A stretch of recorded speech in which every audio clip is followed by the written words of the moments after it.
Hello friends, welcome to your own channel daily stock. तो आज हम आपको डिलीजन मीडिया कॉरपोरेशन पे शेयर एनालिसिस बताने वाले हैं और साथ ही में आपको ये भी बताएंगे कि आपको इस शेयर में निवेश करना चाहिए या नहीं करना चाहिए।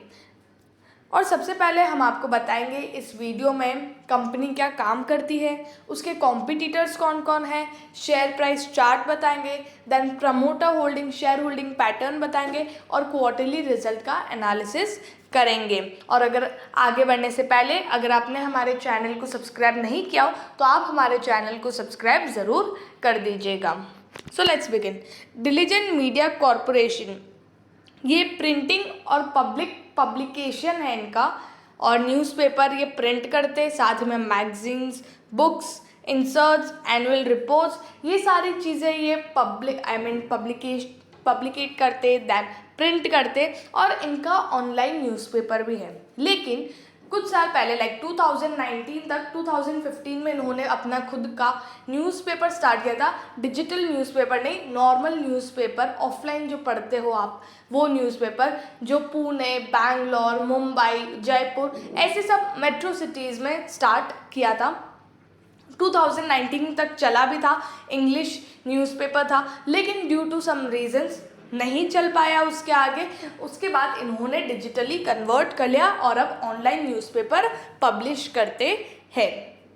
कंपनी डेटा की बात करें तो मार्केट कैप 24.7 करोड़ का है इसका मार्केट कैप, और ये एक स्मॉल कैप कंपनी है जहाँ पर stock price to earning ratio नहीं दिया हुआ है। इट मीन्स ये कंपनी लॉस में है। आरओसी की बात कर ले तो आरओई और आरओई दिया हुआ नहीं है। आरओसी -48.6 है, मतलब जो कैपिटल है इनका उस पर वो रिटर्न जनरेट नहीं कर पा रहे, प्रॉफिट जनरेट नहीं कर पा रहे हैं। देन प्लेज परसेंटेज अगर आप देखेंगे तो 12.1% का, मतलब जो प्रमोटर्स है उन्होंने अपना कुछ स्टेक प्लेज पे भी रखा हुआ है। डेट कंपनी के पास देखेंगे तो 436 करोड़ का है। तो मार्केट कैप से अगर कंपेयर करें तो काफ़ी ज़्यादा डेट कंपनी के पास है। इंटरेस्ट कवरेज रेशियो नहीं दिया हुआ, इट मीन्स कि इंटरेस्ट पे करने की कैपेबिलिटी भी कंपनी की बढ़िया नहीं है। अब यहाँ पर फाइनेंशियल ट्रेंड की बात करेंगे तो 2018 में कंपनी का जो रेवेन्यू था 127 करोड़ का था, और at that point of time भी कंपनी 98 करोड़ के लॉस में थी। देन 2019 में कंपनी का रेवेन्यू 127 करोड़ से डायरेक्ट 1.5 करोड़ पे आ गया, जो बहुत ही लाइक इम्पॉसिबल जैसी चीज़ें हैं। मतलब एक साल में कंपनी 127 करोड़ का रेवेन्यू कर रही है, सेल्स करे, और उसके नेक्स्ट ईयर में कंपनी डायरेक्ट 1.5 करोड़ पे आ जाती है। 2020 में फिर से 1 करोड़ 40 लाख, 2021 में थोड़ा सा इंक्रीज होकर 3 करोड़ 25 लाख का रेवेन्यू हुआ है। प्रॉफिटेबिलिटी भी जो लॉस है कंपनी का 57 करोड़, देन 64 करोड़, यहाँ से थोड़ा रेवेन्यू बढ़ने के बाद थोड़ा 45 करोड़ का लॉस है कंपनी का। और अब आगे क्वार्टरली देखते हैं कि अभी कंपनी कैसा परफॉर्म कर रही है। सेल्स तो अगर आप देखेंगे जून 2020 तक जीरो सेल्स, जहाँ पर सितंबर से मार्च तक 1-1 करोड़ की सेल्स की कंपनी ने। जून से दिसंबर तक, मतलब हर क्वार्टर में कंपनी अभी 2-2 करोड़ की सेल्स कर रही है। उसी के साथ फिर भी लेकिन अभी भी कंपनी लॉस में है। मतलब कभी कभार कंपनी को अदर इनकम हो जाता है, उसके थ्रू कंपनी यहाँ पर प्रॉफिट कर पा रही है। बाकी ओवरऑल अगर आप देखेंगे तो कंपनी यहाँ पर कुछ भी, मतलब खुद का सेल्स ही नहीं है, खुद कुछ कर ही नहीं पा रही है। तो ये एक बहुत ही मेजर इशू है इस कंपनी का। फाइनेंशियली कंपनी बिल्कुल भी अच्छी नहीं है। प्रमोटर्स की बात करेंगे तो 64.60% से 62.17% पे आ गई है प्रमोटर्स। उसमें से भी 12% जो कंपनी है, मतलब जो प्रमोटर्स है उन्होंने प्लेज पे रखा हुआ है। फॉरेन इन्वेस्टर्स 5.58 से 5.28 आ गए, then domestic investors 0, then public 29.82 से 32.56 पे आ चुके हैं।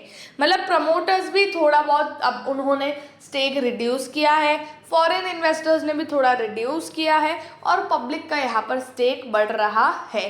तो ये भी इतना पॉजिटिव साउंड नहीं कर रहा है, तो ये भी इतनी बढ़िया बात नहीं है। कॉम्पिटिटर्स अगर हम देखेंगे डिलीजेंट मीडिया की, तो यहाँ पर टीवी टुडे नेटवर्क है, देन जागरण प्रकाशन है, dB Corp, NDTV, HT media, Hindustan media, UFO movies and diligent media. अब इनमें से अगर आप कंपेयर करते हो तो सबसे छोटी कंपनी एक डिलीजेंट मीडिया ही है, बट अगर आप उसी के सामने सेल्स वगैरह भी देखते हो तो बहुत ही ज़्यादा कम है सेल्स कंपनी का। प्रॉफिटेबिलिटी भी अगर आप देखते हो, अगर क्वार्टरली वाइज अगर आप कंपेयर करते हो -92.13% है।